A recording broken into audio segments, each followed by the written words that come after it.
We just barely got to our chairs in time. And it's not because we weren't on time, but things happened. We were turning on the lights behind us. I mean, you'll notice the lovely lights that Polly's hung back there. And let's just say we had some mishaps. We had mishaps. We did, didn't we? And so, yeah. So welcome. Happy Tuesday.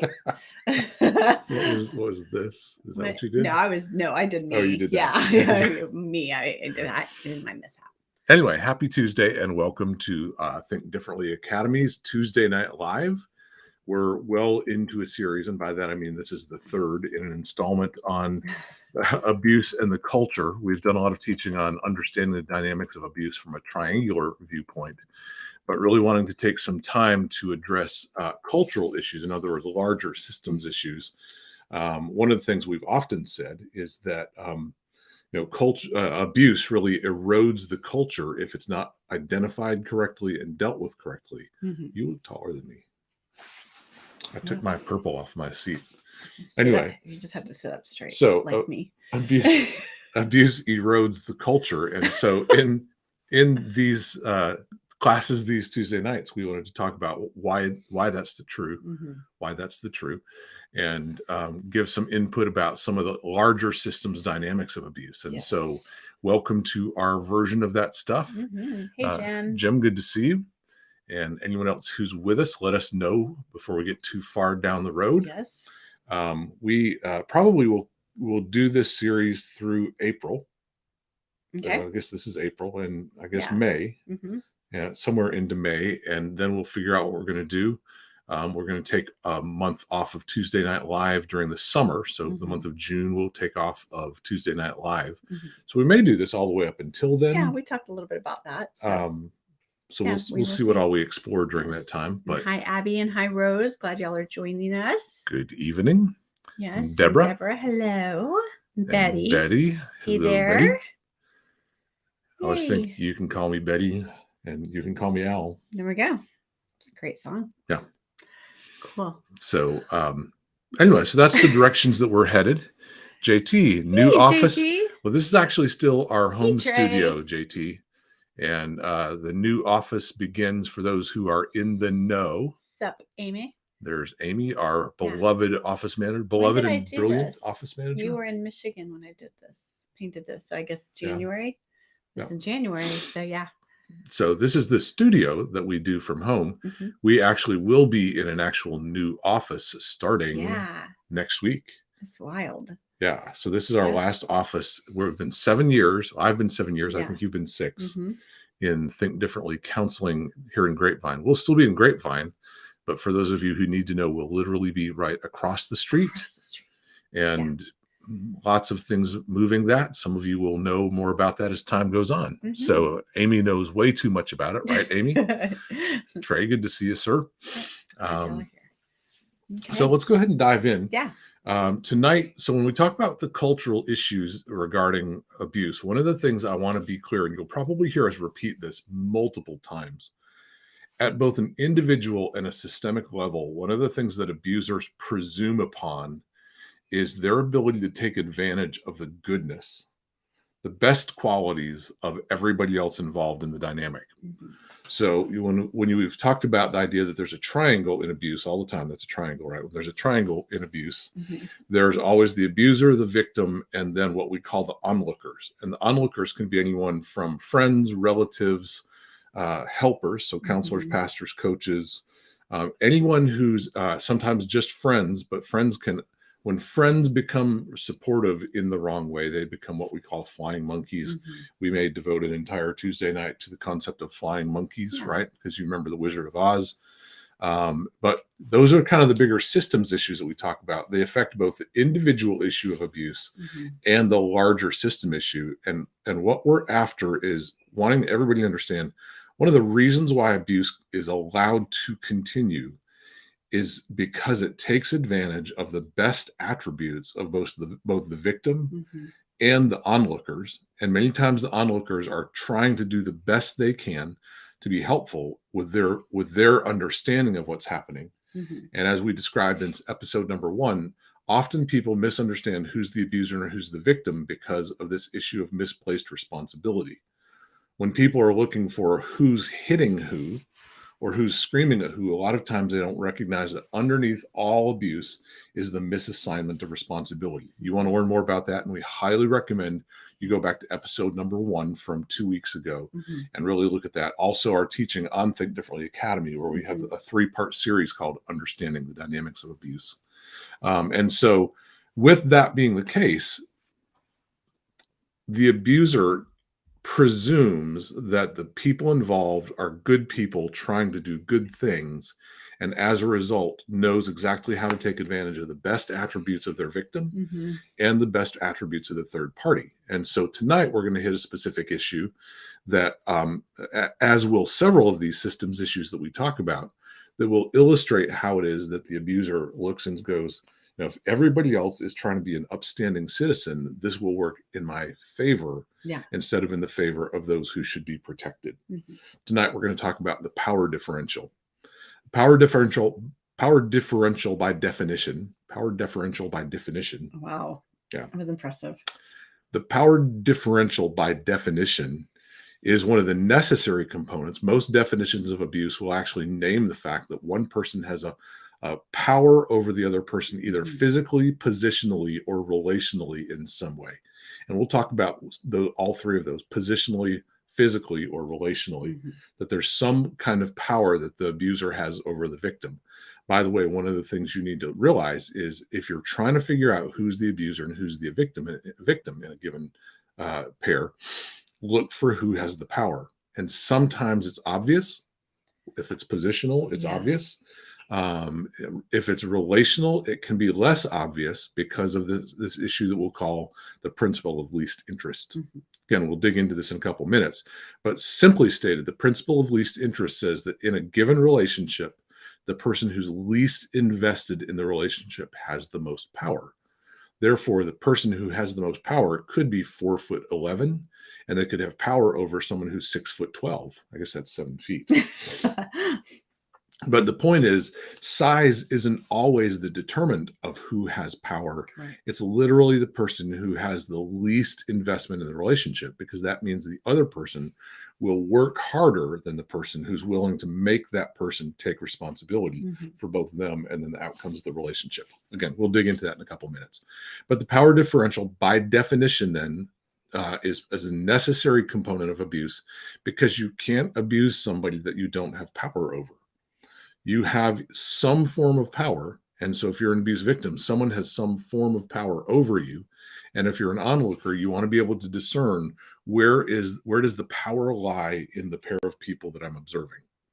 And again, it's not necessarily the case. One of the big things that's happening right now, if you follow this, and I've followed it closely for a little while, and I haven't recently, but the Johnny Depp Amber Heard case. Do you know anything about it? I don't. So Johnny Depp was originally accused of being an abuser by his girlfriend / I think fiance, Amber Heard. And then as the case began to play out, it seemed more and more that she was the abuser and he was the victim. And I think this last week, there's been a little bit more taking place in the courts. And so that question has risen again about which one's the abuser, which one's the victim. I have not watched this second round enough to actually give an opinion. Except that the first time around, I'd watched a couple of the videos of testimony and things like that. And just based on my observation, again, this is not fair. I don't know either one of them. Neither one of them's worked with me professionally. But watching the videos of testimony by both people, it appears that the female in that situation is the abuser. Even though he took the stand today. He did. Yeah. Okay. So, yeah. So I will, if I see something different than that, I will come back and tell you what I see. But it appeared for a number of different reasons. Again, you would think that he, being a more powerful person by position or by gender, would be the one that most likely to be considered the abuser. And hence, that was kind of used why most people presumed on the front end that he was. But then as you watch the videos that I watched that came out several months ago during the initial phases of whatever's going on legally, she gave several of the classic signs of being an abuser, telling stories that varied in different cases, having kind of a little smirk on her face when she would say things that made him look bad. really coming out with when we've talked about how the abuse victim often won't make the abuser look bad, but the abuser will work extra hard to make the abuse victim look bad. That dynamic was played out in several of the public videos. Again, it's not fair. There's probably a lot of things taking place outside of the view of the camera that so I'm not going to give a final input on that, but just use that as a public case that's going on. So, but tonight we want to talk about the power differential and give you guys ways to think about it, ways to understand it, and then ways to understand why it's so important when it comes to the issue of people often say, why does the abuser not speak up? Well, the power differential is one of the primary reasons. Why does not the abuser speak up, or the abused? Why does the abuse victim yes not speak up? Yeah. Thanks. You're welcome. The power differential is one of the key reasons why the abuse victim doesn't speak up. And it's not simply because they're afraid of the abuser, but because they recognize with the power differential, they recognize that it will be more than just a potential that they'll be abused further for speaking up, but there will be other system outworkings of that we'll talk about at the end of the time tonight. Yeah. So let me tell a quick story as an illustration. I've had lots of positions in my lifetime, some of them self-employed, some of them employed in different organizations. There was a point in time where I was what I would consider mid-level management in an organization, and I was over a department of 34 people. So within the mid-level, management role, I had 34 people who in my downline, 3 layers down, and 3 people reported directly to me, then a number reported directly to them, and then there was a layer. So we had a 4-layer department, if you include me. I was head of that department. And I remember as a leader, I am typically a consensus builder. I want to gather the input of my people, really weigh it out, and make sure that everyone feels a sense of ownership. That's my personal style. I choose that style for a number of reasons. And so early on, I would gather my team together and I would lay out what the things were we were going to talk about. And then I would give my thoughts about it. And then I would begin to invite other people's input. And I'd look around the room and I'd see this. Nobody would speak up. And if they did speak up, they'd tell me what a great idea my idea was. Yeah. And, talk about why they thought my idea was so great. And I honestly, my stance at the time was, I think I'm a pretty open person. I think as a leader, I had shown that I really invited input from people, both in one-on-one settings and group settings. And so my thought was, well, I'll tell them where I stand, but I want to hear from them. But after about 3 meetings where nobody else spoke up, one person stopped by and they said, hey, I don't know if you know this, but when you speak first, nobody else is going to give input. And I remember nice of that person saying that to you. Right? Yeah. I was like, thank you for sharing that with me. Like, really? Like, I felt like, I thought, I've been intimidating people and didn't even know it. Yeah. It's like, I wanted to invite conversation. Right. And I pictured, because I was verbally inviting input and because I felt like my personality was an open one, that it would be a no-brainer that people go, well, I disagree with you, Bob. Yeah. But what they said was, you're the boss. And regardless of how nice you are or are not, how open you are or are not, how much you think people trust you, you're the boss. And once you've given your input, people will generally not speak up. That to me is kind of an example of the passive issue involved in the power differential. In other words, without even flexing, right? Without even trying to exercise power, positionally, power makes most people go, okay. So think about that, because what we said a minute ago is that abuse and abusive people take advantage of the best qualities of a person. So you've got a group of people who, or individuals, or whatever size group, you've got a group of people who are, for the most part, going to say, you're the boss, whatever you say goes, and we're going to support you in what you do. Now that's in the setting I'm talking about. It was about decisions about implementing vision, strategy, decisions about assignments within the department, all these different simple things. Imagine if I was doing relational harm to somebody and it was semi-obvious, and I made subtle statements about how it could hurt other people if they spoke up. Hmm.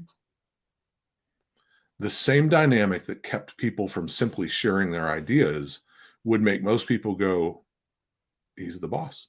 Mm-hmm.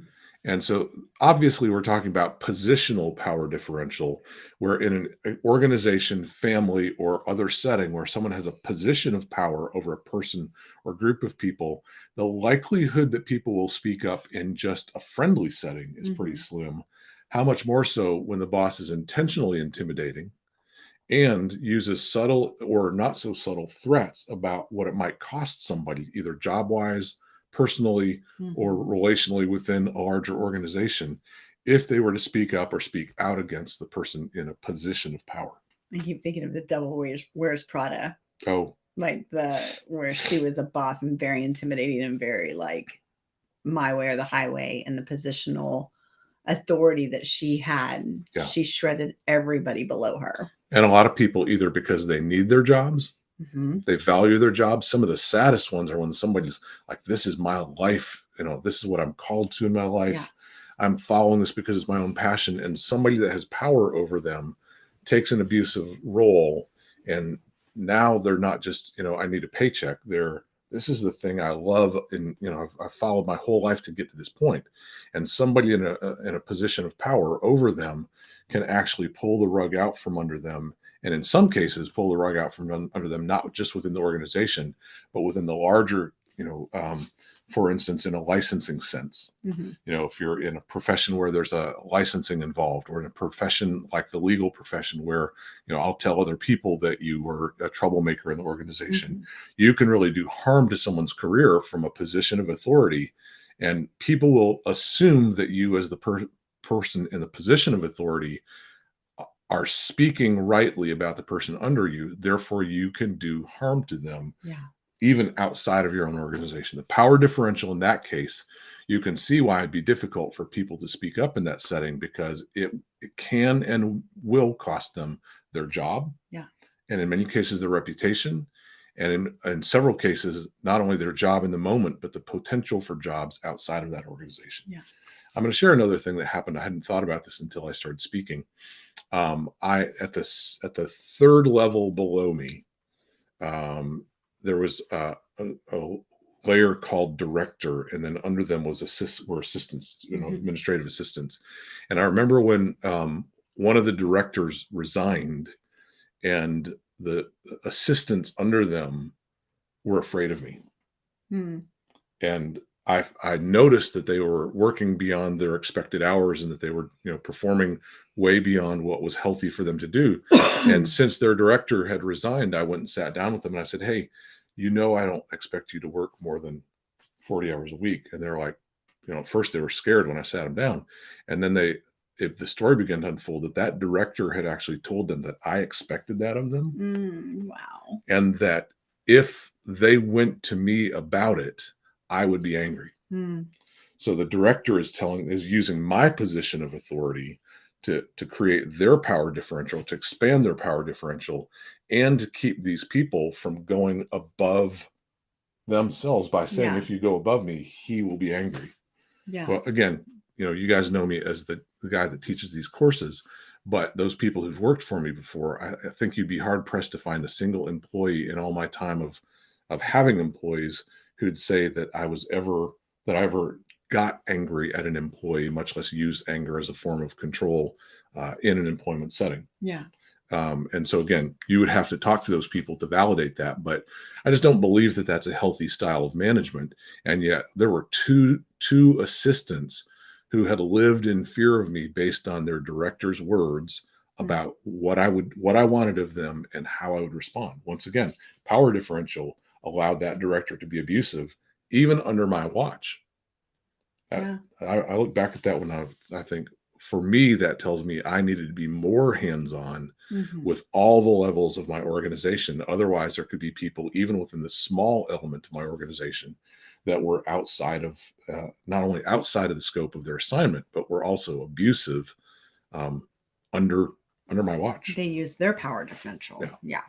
So let's talk about the obvious one, and that is the physical power differential. Mhm. And even when I say it's obvious, I'm 6'3", 200 pounds, and Polly is 5'6", Yeah. 5'6" and pounds.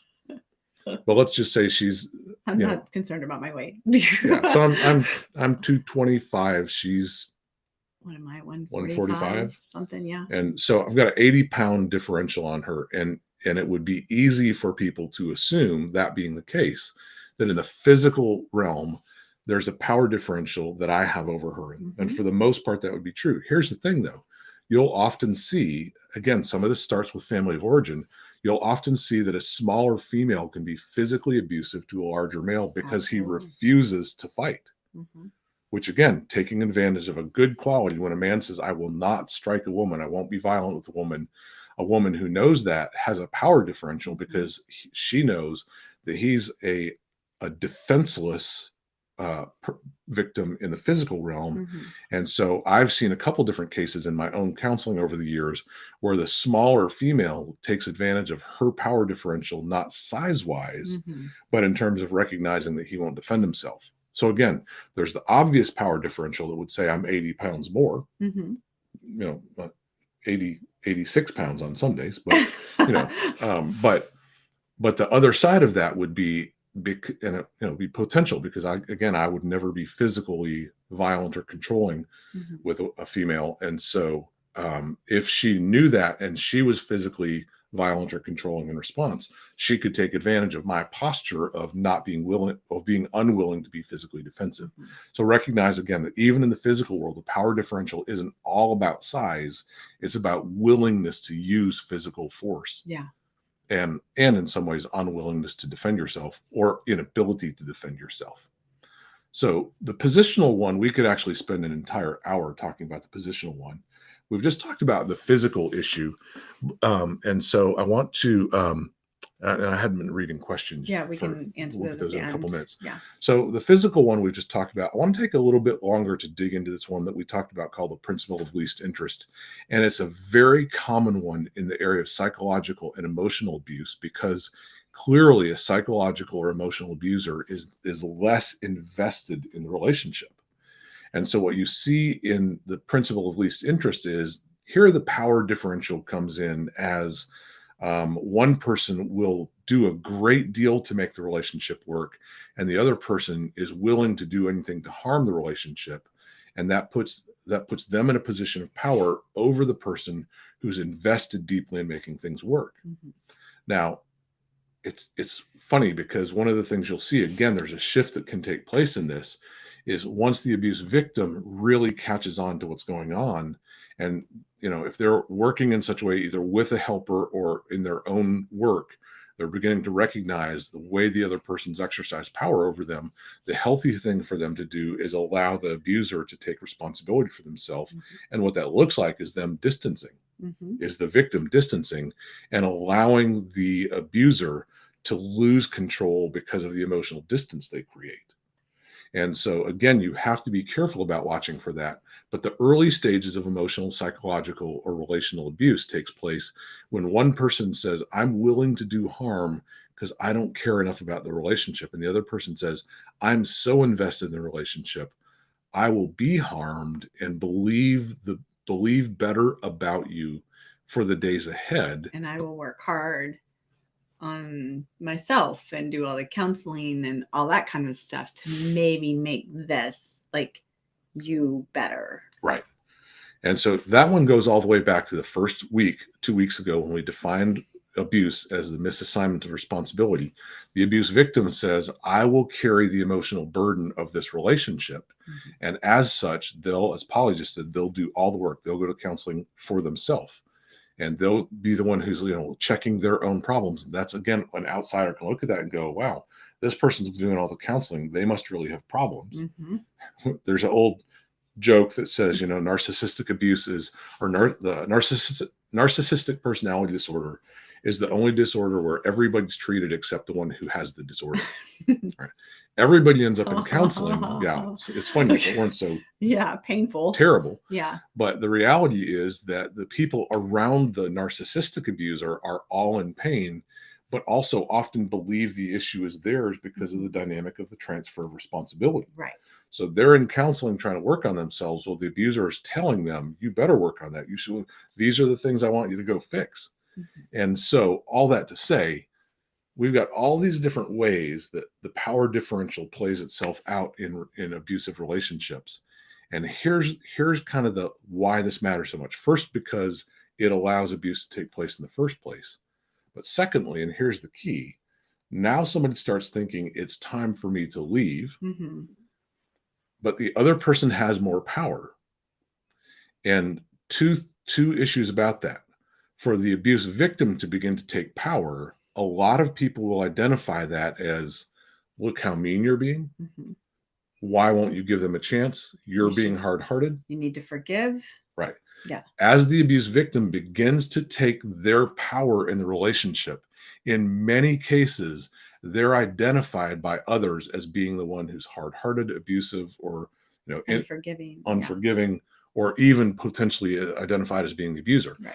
The other thing that happens, and this is another way you can identify probably at a more meta level what's really taking place in the abuse dynamic, is the true abuser, the one who began by assigning inappropriate responsibilities to the other person, will use their position of power to gain influence with other people and form a series of coalitions against their victim. As the victim starts to stand up, they'll either go to a group of people and ask for prayer, and they'll emote in such a way that people side with them, which again, the alliances gives them another level of power in the power differential. Or they'll go and they'll become critical of the person, and they'll start, list all the things they're doing wrong and the fact that they won't talk to them anymore, and all these things that, understanding why it is that in that in a given culture, if I tell other people this person's not talking to me, they left me without telling me about it, they're hanging out with people who are, seem to be bad for them because their friends are conspiring against me.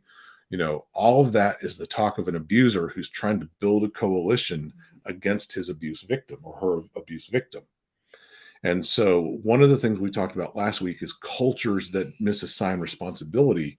We see that in religious cultures, there's a tendency to rush too quickly to forgiveness.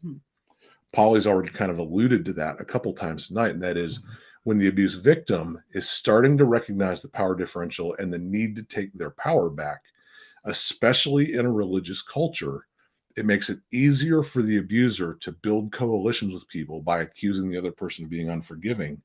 And it makes it more likely that people within that culture will identify that person as unforgiving or unchristian or going against scriptural mandates about divorce and or about marriage being God's will for things. And that will probably be another class that we need to teach altogether. Sure.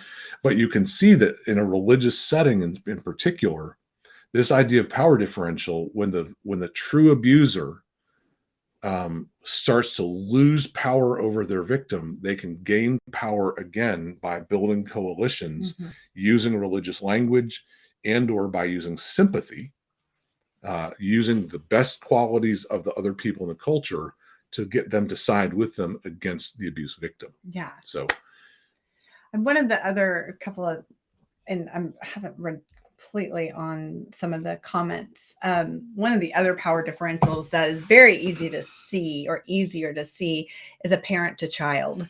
And so, the parent may be very authoritative, has authority over a child. And so you have a power differential within the child parent, and then abuse can happen because of size, authority, position, all the things. And so there's a few comments. Yeah, the question, why do the children either end up fearful to confront or sustain a fighter personality? What you see is, and we actually talked about this with our training group this week, children growing up in a family system typically will have one of two postures. One of them is compliance, one of them is resistance. And so the compliant child will take on the responsibility as if it's theirs. And so they'll become one who doesn't confront. They just assume that it's their responsibility, and they'll naturally pick up the weight of other people. And children who grow up as the compliant child in an abusive system have a great likelihood of finding themselves in abusive dynamics again in the future Right. because they've trained themselves to take responsibility for other people's behavior. Grooming. Right. Next week, when we talk about grooming, we'll talk about how some people are already set up by their childhood experiences, which makes the grooming, sometimes the groomer is testing to ask the question, are you someone who will already pick up responsibility? Right. And so, which kind of segues into another question. Does the abuser consciously reason that they will take advantage of the best qualities of the victim, or is it subconscious? I would say in most cases it's subconscious. I think Mhm. there are I think of abuse in a couple of different categories. I think sometimes someone who's an addict and just struggling with an addiction has a lot of unconscious dynamics that go along with their addiction that are also abusive dynamics. I think there are people who their primary presentation is abuse because of their either a personality disorder they have or because of patterns that they developed growing up.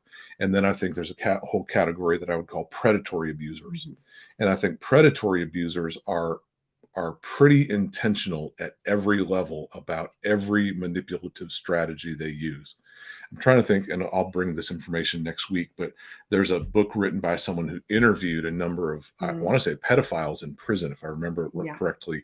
And it's pretty chilling how intentional these pedophiles are about their predatory skills in using the best qualities of other people against them. And when they talk about how intentional they are, and yet part of their intentionality is they intentionally make people feel sorry for them. Yeah. Which, of course, people looking on then don't recognize that intentionality because they feel sorry for them. And I just want to say something real quick about the subconscious part. Is it's subconscious until it's not. When if somebody is harming people as an abuser, being abusive, and then people are bringing it, it's like, hey, when this happens, or I'm not okay with this, or there's neglect, if that is being brought, then that is actually bringing that subconscious act to the consciousness. Right. And so then the abuser has a choice on what to do now that it is brought to conscious. If they keep doing the harmful patterns, now they are doing it consciously. Such an important point. And when it's conscious, that means if they're still abusing, it's like, oh gosh, you're just doing that subconsciously. You don't mean to because of family of origin and all that. Now it's conscious. Yeah. And if they choose not to and continue to abuse, now they are, how would you say it? Now they're conscious of what they're doing. It's intentional, whether they think it is or not. Exactly. Because, it's such an important point. And I'll tell you a couple of reasons why. One of the things you'll hear us describe next week, again, is this idea that the abusive person uses the best qualities of the people looking on and their victim. And one of the things that happens is we hear people ask the question all the time, do you think he's doing it on purpose, or do you think he doesn't even know? And what that question is in the mind of an abuse victim is, if he doesn't even know, then he still just needs help, as opposed to he needs to stop doing what he's doing, express empathy, take responsibility, and make a change. And once you've made it overt one time, like Polly said, it's now conscious. And you can stop asking the question, but does he even know what he's doing? Because once you've made it conscious one time, the answer is yes. And that person, he or she, is choosing now to continue to act contrary to what you have said would keep you safe or keep you from harm. And so that question that ruminates in the mind and heart of a victim, do they know what they're doing, or do they not know what they're doing? There's a, very quickly what that actually is the victim still trying to take responsibility and say, if they don't know, then I should still be a special helper. Right. If you've made it over at one time, that's enough.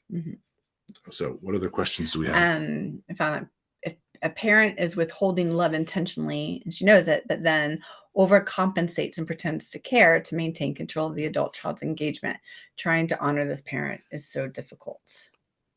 So you want to talk about I know that's a power differential, but it's the same, I think, in that scenario as well.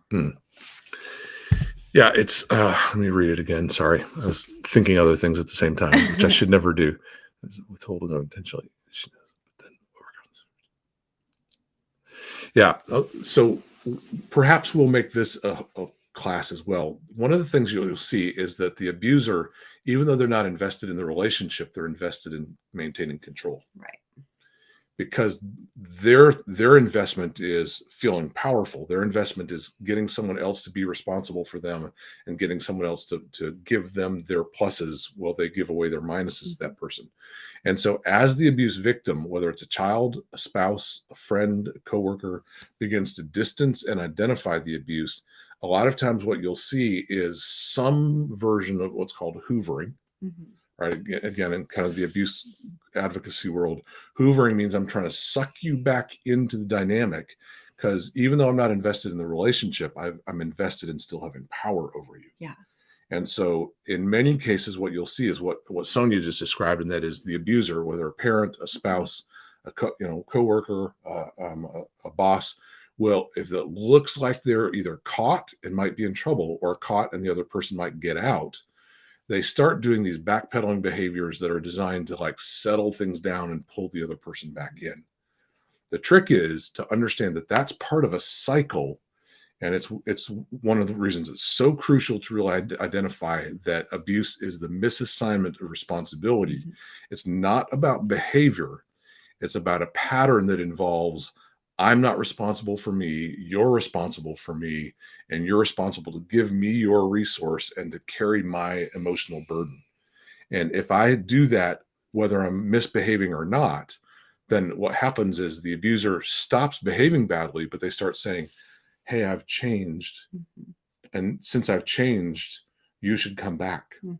Since I've changed, you should forgive me. Mhm. Since I've changed. And yet, what are they doing? If you have to keep telling me that you're changing, that means you haven't changed. And because I'm still assigning the responsibility to her to respond to me in a certain way. Mhm. Hey, I did a bad thing, but I'm better now. You're responsible to validate my goodness. I'm still making her responsible for me, Mhm. and I'm asking her to carry my burden and for her to give me her positive validation. Do it in a real healthy, healed way. I'm the abuser who's really changed. Okay. I've made choices that have hurt you very badly. Mm. And I did it over time. And in many cases, I blamed you for those choices. And I was wrong to do that. I'm 100% responsible for what I did and what I chose. Mm. And I can see that what I did put a burden on you, not only emotionally, but it made other people believe that you were at fault instead of me. And I just want you to know I hurt you badly, Mm. and it's 100% my fault. Thank you. You don't owe me anything. Mm-hmm. I hope that we can be in a relationship, but you have the right to break a relationship with me.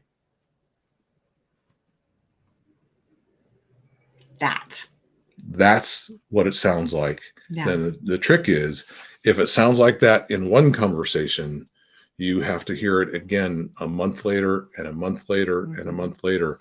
I tell people 3 months minimum. Yeah. 3 months minimum. Minimum. Because most people can maintain changed behavior for 2 to 3 months. But the underlying belief that you're responsible to make me okay is a constant that at some point I'm going to start putting pressure back on that person. Mm-hmm. Even if I don't drink again, even if I don't get physically violent again, the moment I start putting emotional pressure on, Mm-hmm. I'm starting right back into the abuse cycle. Yeah. The three things I did: empathy, take responsibility, and we always add to that over time. Mm-hmm. When you do those three things over time, that's what an abuse victim needs to see to know that an abuser is likely to have changed. Yes. The longer you see that, the greater the likelihood. Empathy and responsibility taking. Just real quick, when it's hard to honor people, especially parents, to honor somebody, what is the scripture? Is to give them. It says honor your mother and father. Right. But what we always teach people is what honor means is to give them what they're asking for. And sometimes they're asking overtly and sometimes they're asking covertly. When someone's abusive to you, they're asking for boundaries and they're asking for distance. Mm-hmm. And so you give them what they're asking for. I love you so much. I'm not going to let you treat me this way because I know that's not who you are. And so I'm going to set boundaries and I'm going to honor you in those boundaries because I know that you're created for so much more than that. Yeah. But I'm not going to let you harm me with your repetitive behaviors. And so until you have, you walk through what you need to walk through in your healing journey, I am no longer going to have relationship with you. Allowing someone to be less than who they are is not honoring them. And when someone uses your codependency, goodness, when someone uses your goodness as a way to be less than who they are, then they're using you to be less than who they are. Mm-hmm. And honor doesn't allow them to continue to do that. Honor says you're more than that, and I'm not going to participate in you being less than who you really are. Yeah. So we are past our time. Yes, and we have our training or our certification class tonight. And it is great seeing y'all. And we will continue our conversation. If you're on YouTube, go down, click subscribe. Yes. Subscribe wherever it is. It's somewhere along the bottom there. Somewhere. And on Facebook, just keep an eye. If you have not liked the Think Differently Academy Facebook page, do. Hopefully, more and more of you are watching this on Think Differently Academy, the website. Yes. And if you don't know what that is, go to tdacad.com and find out what it is. Yes. So we will talk to you guys next week, and we'll talk about grooming next week. Yes. It's a hot topic right now. Yeah, right. Darn it. Yeah. Yeah. We'll talk to you guys soon. All right.